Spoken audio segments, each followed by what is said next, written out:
ప్రభునందు ప్రియులారా, ప్రభునామమున మీకు వందనములు. ఈరోజు దేవుని యొక్క వాక్య ధ్యానము ఎఫెసీయులకు రాసిన పత్రిక 2వ అధ్యాయం 19వ వచనము. కాబట్టి మీరు ఇక మీదట పరజనులను పరదేశులనై ఉండక పరిశుద్ధులతో ఏక పట్టణస్థులను దేవుని ఇంటివారునై ఉన్నారు. దేవుడి ఈ మాటలు దీవించి ఆశీర్వదించునుగాక. గమనించండి ప్రియులారా, ఏక పట్టణస్థులు అనగా అన్యులు ఇక మీదట పరిజనులు పరదేశులు కారని పరిశుద్ధులతో ఏక పట్టణస్థులని చెబుతూ ఉన్నాడు.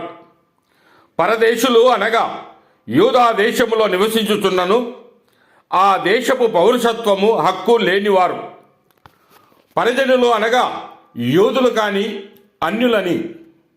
అట్టివారు ఇప్పుడు యూదులతో సమాన వారసులై ఏక పట్టణస్థులై ఉన్నారు. ఇజ్రాయేలు దేవుడు ఏర్పరచుకున్న దేశం, కానీ వారు తమ విమోచకుని తిరస్కరించి దుష్ఫలితాలు అనుభవించారు. కాబట్టి దేవుని రాజ్యము వారి యొద్ద నుండి తొలగింపబడి దాని ఫలమిచ్చు జనులకు ఇవ్వబడి ఉన్నది. ఈ కృత దేశమే సంఘము. సంఘము ఏర్పరచబడిన వంశమును, రాజులైన యాజక సమూహమును, పరిశుద్ధ జనమని దేవుని సొత్తైన ప్రజలునై ఉన్నారు.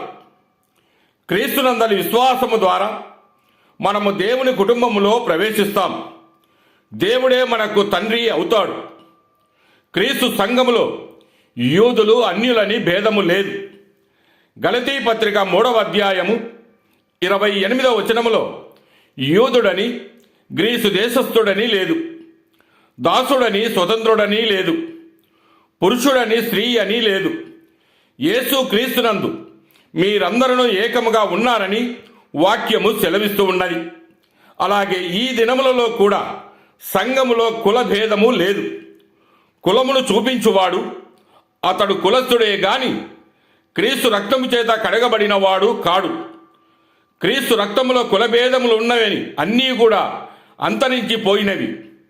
ఇప్పుడు యూదులు అన్యులు సంఘమందే సమస్త హక్కులు బాధ్యతలు కలిగి దేవుని పట్టణస్థులై ఉన్నారు. ఫిలిప్పీయులకు రాసిన పత్రిక 3వ అధ్యాయము 20వ వచనములో మన పౌరస్థితి పరలోకమందున్నదని, అక్కడి నుండి ప్రభువైన యేసుక్రీస్తు అను రక్షకుని నిమిత్తము కనిపెట్టుకొని ఉన్నాం.